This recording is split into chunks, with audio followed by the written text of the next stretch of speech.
Baik, bismillahirrahmanirrahim. Assalamualaikum warahmatullahi wabarakatuh. Innal hamdalillah nahmaduhu wa nasta'inuhu wa nastaghfiruh wa na'udzu billahi min shururi anfusina wa min sayyiati a'malina. Man yahdihillahu fala mudhillalah wa man yudlil fala hadiyalah. Asyhadu an la ilaha illallah wahdahu la syarikalah wa asyhadu anna Muhammadan abduhu wa rasuluh la nabiyya ba'dah tasliman katsira amma ba'd. Faya yuhal hadirun, teman-teman mahasiswa yang saya hormati, yang saya sayangi karena Allah Subhanahu wa taala. Bagaimana kabar Anda pada kesempatan yang berbahagia ini? Mudah-mudahan Anda dan orang-orang yang Anda cintai dalam keadaan sehat walafiat. Baik, dan pada pertemuan yang kelima ini kita memasuki materi tauhidullah dan konsep ketuhanan dalam Islam.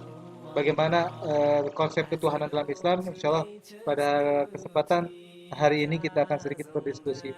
Saya hanya sedikit menambahkan saja dari beberapa materi yang sudah disampaikan oleh kelompok kelima atau kelompok 4 ya, bahwa tauhidullah tadi tauhidullah itu apa namanya, berasal dari kata wahada yuwahidu ya, yaitu masdar dari wahada yuwahidu tauhidan ya, yang artinya mengesahkan Allah Subhanahu wa taala.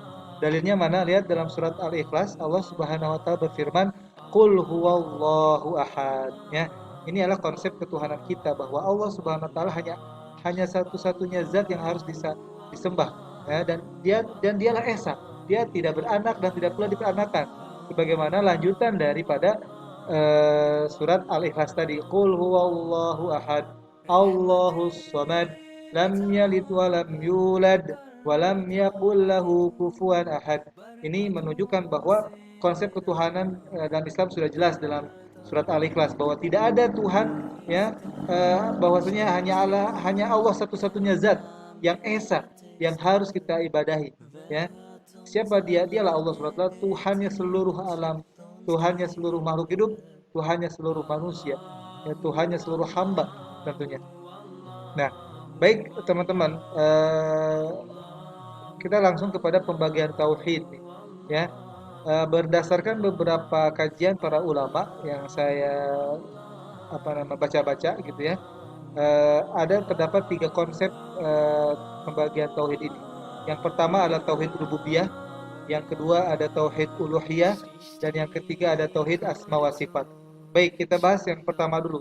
Apa itu tauhid rububiyah, teman-teman?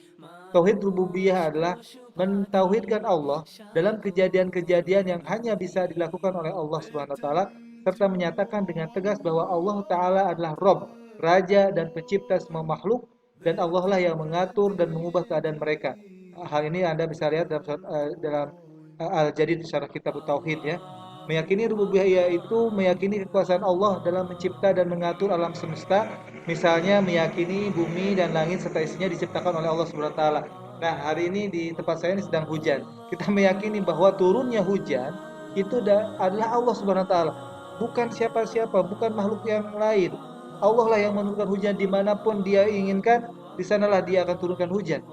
Jadi tidak ada yang namanya pawang hujan, itu tidak ada ya, itu kebohongan dan kedustaan ya. Jadi ketika kita misalkan ingin ada satu perhelatan hajat, ketika itu qadarullah lagi musim hujan, kadang-kadang kita suka memanggil tuh pawang hujan ya teman-teman ya, untuk tidak hujan di tempatnya ketika pas acara gitu ya, maka dipanggillah pawang hujan itu, dan si pawang hujan memindahkan hujan itu ke daerah yang lain. Ini tentunya sangat bertentangan dengan kehendak Allah Subhanahu wa taala, karena yang menurunkan hujan yang Allah dimanapun itu diturunkan itu atas kehendak Allah Subhanahu wa taala. Lantas bagaimana hari ini kalau memang kejadian gitu benar adanya ketika hujan itu tidak turun di tempat karena ada pawang hujan? Ingat, itu bukan karena sang sang pawang hujan, tapi tetap saja itu kehendak Allah Subhanahu wa taala.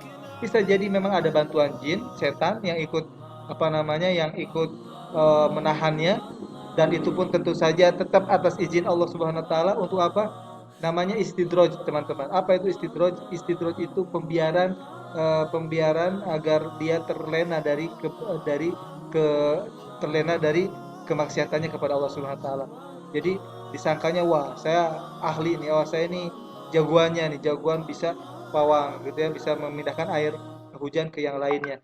timbullah rasa sombong di dirinya. Di sinilah detik-detik ketika dia tidak bertobat dan dia tidak menyadari bahwa itu adalah istidraj, hati-hati. Ini akan menjadi malah malapetaka bagi dirinya, ya.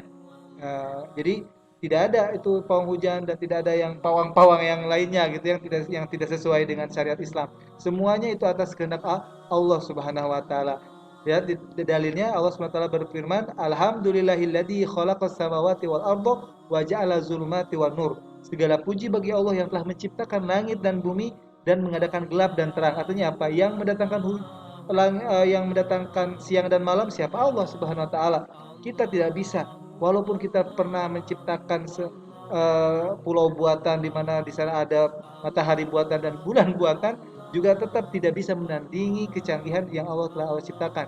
Kecanggihan bulan dan matahari, tetap saja manusia sangat lemah sekali, ya. Kemudian yang kedua adalah tauhid uluhiyah.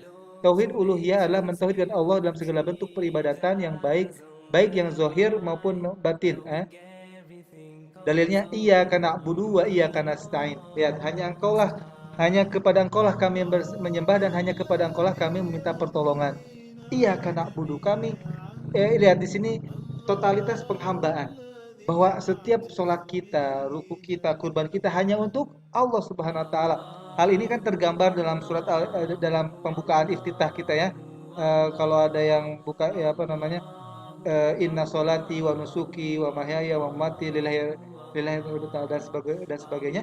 Ini menunjukkan bahwa kita ini mengesahkan Allah dari hal-hal yang bahwa peribadatan kita ini hanya untuk Allah Subhanahu wa taala. Jadi teman-teman, kalau ada orang hari ini yang kurban bukan atas nama Allah, ya, kurban karena untuk laut, misalkan kurban untuk sedekah gunung agar gunungnya tidak terjadi terjadi malapetaka. Nah, ini berarti kita sudah salah konsepnya, ya teman-teman.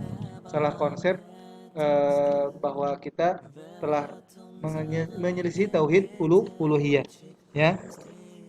Kemudian yang terakhir adalah konsep tauhid asma wa sifat, teman-teman. Apa itu tauhid asma wa sifat? Tauhid asma wa sifat adalah menauhidkan Allah Subhanahu wa taala dalam penetapan nama dan sifat Allah, yaitu sesuai dengan yang Ia tetapkan bagi dirinya. Dalam Al-Qur'an dan hadis Rasulullah sallallahu alaihi wasallam,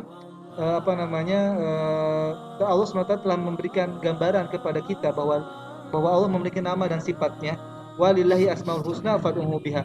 Ya, di sini. Lihat, hanya milik Allah lah nama-nama yang husna, yang baik. Maka mohonlah kepadanya dengan menyebut nama-namanya. Nah, ini teman-teman, ya. Kita meyakini ketika kita berdoa kepada Allah, kadang-kadang kan kita menyebut nama Allah kan, ya Rahman, ya Rahim, ya. Bahkan disenandungkan sama anak-anak TK, ya, yaitu nasyid Asmaul Husna, Ar-Rahman, Ar-Rahim, gitu, ya, sampai akhir. Itu bagus untuk metode penghafalan, saya kira gak jadi masalah.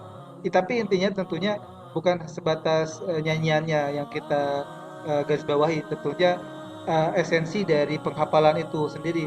Apa sih kegunaan kita menghafal nama-nama asma wa sifat Allah ini? Tentunya untuk tadi bisa digunakan untuk berdoa kepada Allah dan untuk meningkatkan keimanan kita kepada Allah Subhanahu wa taala.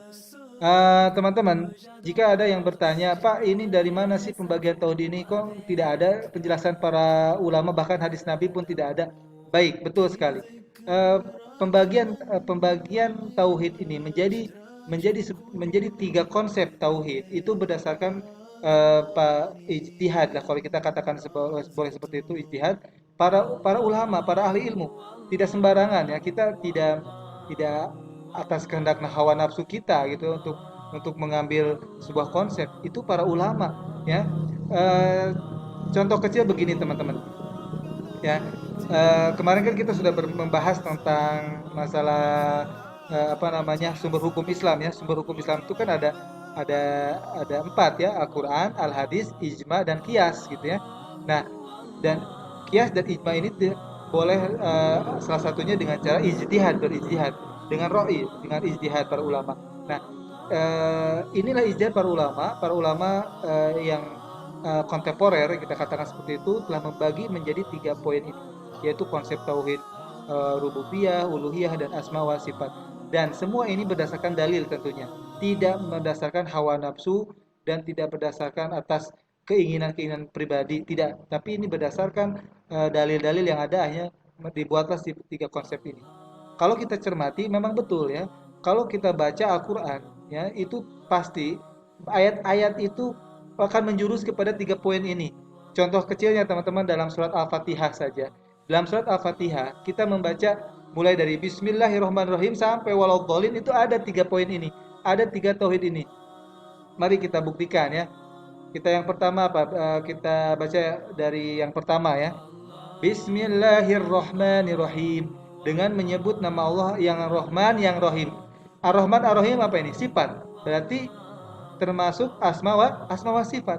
Ya, kemudian Alhamdulillahi Rabbil Alamin. Alhamdulillah segala puji lillahi Rabbil Alamin. Rob semesta alam. Rob semesta alam. Rob ini berarti Rob yang menguasai alam raya ini. Berarti kita telah menauhidkan tauhid rububiyah Allah Subhanahu wa taala. Ya, kemudian Alhamdulillah Rabbil Alamin Ar-Rahmanir Rahim, asma wa sifat. Maliki Yaumiddin. Maliki Yaumiddin berarti rububiyah. Iyyaka na'budu wa iyyaka nasta'in. Di sini lihat uluhiyah. Ya, kami mengambamu, kami hanya kepadamu kami menyembah, dan hanya kepadamu kami memohon pertolongan. Bentuk peribadatan kita hanya untuk kepada Allah Subhanahu wa taala. Baik teman-teman, itu saja tambahan dari saya. Jadi tauhid itu diambil dari kata wahada yuwahidu tauhidan, artinya mengesahkan Allah Subhanahu wa taala. Dalilnya adalah salah satunya adalah surat Al-Ikhlas, qul huwallahu ahad, Allahus samad, lam yalid walam yulad walam yakul lahu kufuwan ahad. Ini merupakan konsep ketuhanan dalam Islam. Kemudian tauhid dibagi menjadi tiga, ada tauhid uluhiyah, tauhid rububiyah, dan tauhid asma wa sifat. Demikian apa yang bisa saya sampaikan. Mohon maaf atas segala kesalahan dan kekurangan. Mari kita cukupkan materi singkat ini dengan membaca subhanakallahumma wa bihamdika asyhadu alla ilaha illa anta astaghfiruka wa atubu ilaik. Dan terakhir mohon maaf, nanti silakan teman-teman untuk meresume ya, untuk meresume materi tambahan dari saya ini. Jazakallahu khair. Wassalamualaikum warahmatullahi wabarakatuh.